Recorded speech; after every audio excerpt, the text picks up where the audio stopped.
Hello everyone and welcome to the first E-Tutor International Philosophy video lesson. Before we start, we'd like to cordially invite you all to sign up for the free E-Tutor tutoring experience by booking a lesson at etutorinternational.com.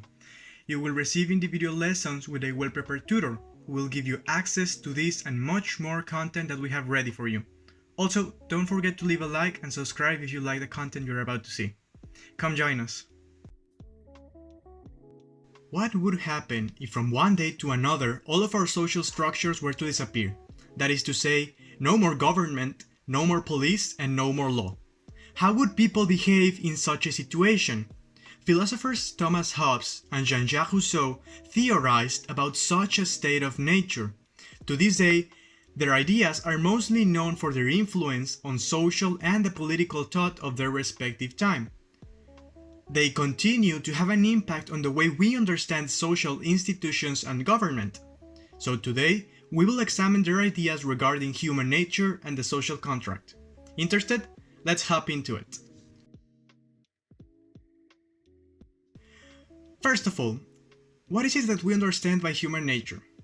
Usually, when we talk about nature, we talk about things that are constant and unchanging throughout time, right?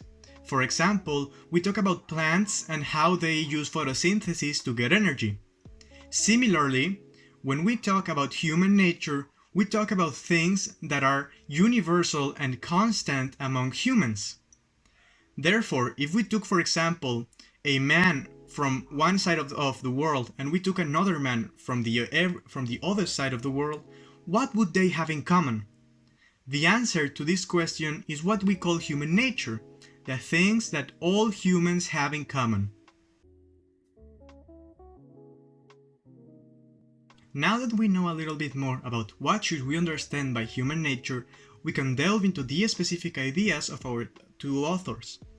Let's start with Thomas Hobbes. For Hobbes, men are empirical beings who have passions and inclinations. That is to say, since we all have different experiences, we also have different likes and dislikes, right? For example, I like a lot tacos, but I hate soda. And other people will have the exact contrary set of likes. He would like soda, but he will hate tacos. Now, since we all have different passions and inclinations, we enter with conflict with one another.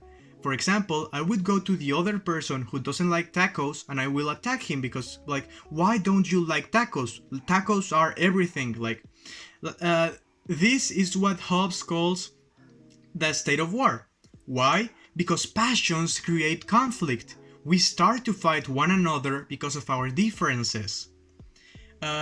This way, we start to create wars, we start to create desolation, and we finally lead to chaos.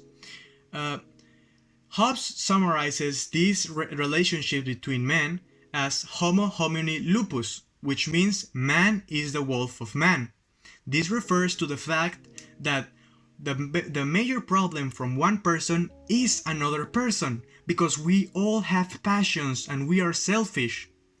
Therefore, in a few words, for Hobbes, humans are evil because they have passions, they have inclinations, and most of all, they create conflict, they lead to war, and they destroy one another based on their differences.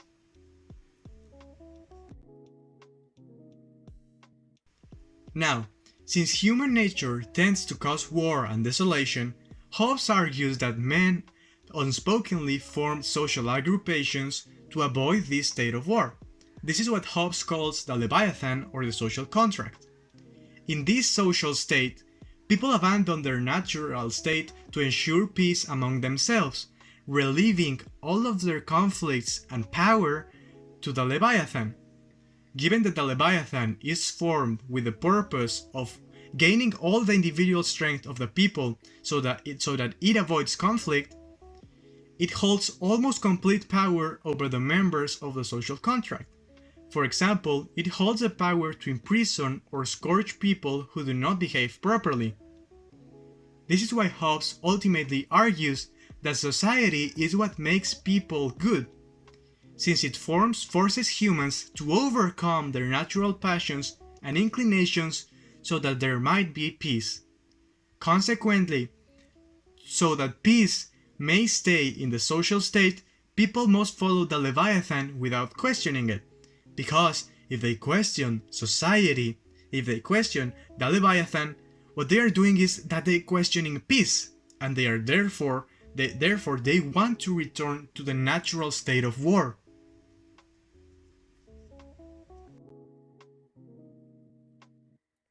Now, we have talked so far a little bit about the basics of Hobbes' vision on human nature.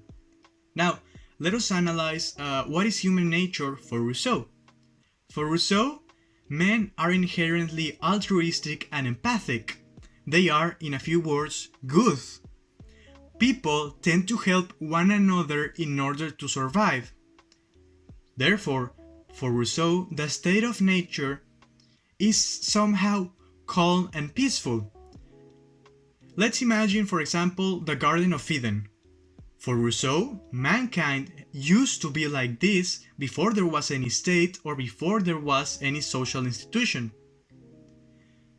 People, however, had a hard time in the state of nature because they didn't possess the individual power to overcome nature. Why? Because individually we're not strong enough to survive in such a difficult context as is nature. However, if people are good to one another naturally, why is it that we need to form societies and states? Rousseau argues that even though people help one another in the state of nature, they cannot overcome nature alone, so they need to join forces in order to ensure their own survival. This is why people form a social contract where they relieve all their power to society. Now, an important thing about this contract is that it is not literally a contract. You are not born and you sign like a literal contract where you say, yes, I allow society to take my power and blah blah blah blah blah blah blah blah. No. What happens here is that this contract precedes us. It is something that comes before us, right? Therefore, when we're born, we are entirely obligated into society and its norms. But therefore, the social contract must keep peace and freedom among people. Why? Because its initial purpose was not only to ensure the survival of the people, but to keep the same peace that once was in the state of nature.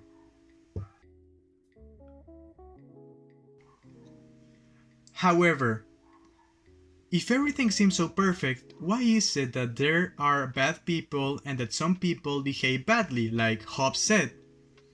Now, here Rousseau argues that what causes people to be evil is not nature itself, but rather society.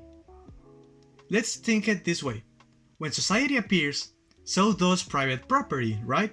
So does money, so does enterprises, etc., etc.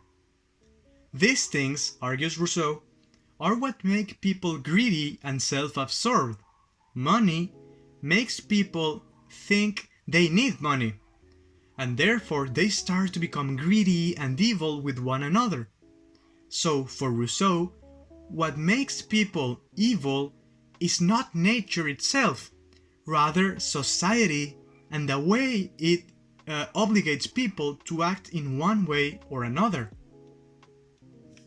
In a few words, Rousseau says that men are born free, but everywhere he is in chains. This refers to the fact that men are naturally good and free, yet society chains men and makes them behave in a certain way which limits them, and it causes them to finally lose their freedom.